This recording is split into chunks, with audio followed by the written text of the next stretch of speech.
আসসালামু আলাইকুম।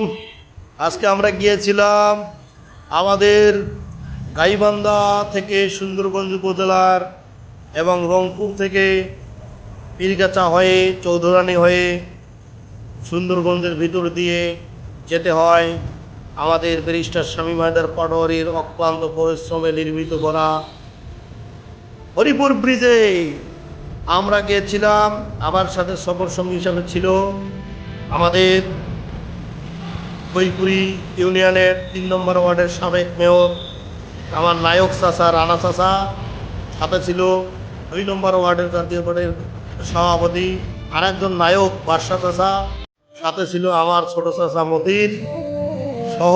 ওখানে গিয়ে হরিপুর ব্রিজে আমার জাতীয় ছাত্র সমাজের ছাত্র নেতা মহিবুল্লাহ, তারপরে নিশান সহ পরক্ষণে আমাদের সঙ্গে যুক্ত হয়েছেন আমাদের চিলমারি উপজেলার কৃতি সন্তান মামুন ভাই এবং জিও ভাই। অনেক সুন্দর আমরা ঘুরলাম। এই মুহূর্তে পদ্মায় যেটা দেখছেন সেটি হচ্ছে আল্লাহর অপরূপ সৃষ্টি, তিস্তা এবং গঙ্গা বুড়িগঙ্গা নদীর, ব্রহ্মপুত্র নদীর এই মাঝের সীমানা প্রাচীর পানির। আমরা সেই দেখেন দূর থেকে দেখা যাচ্ছে যে পানি কেমন হচ্ছে, অনেক কিছু। এই নদীটাই হচ্ছে ব্রহ্মপুত্র। আর যে জায়গাটায় বর্তমান আমরা আছি সেই জায়গাটি হচ্ছে তিস্তা নদী।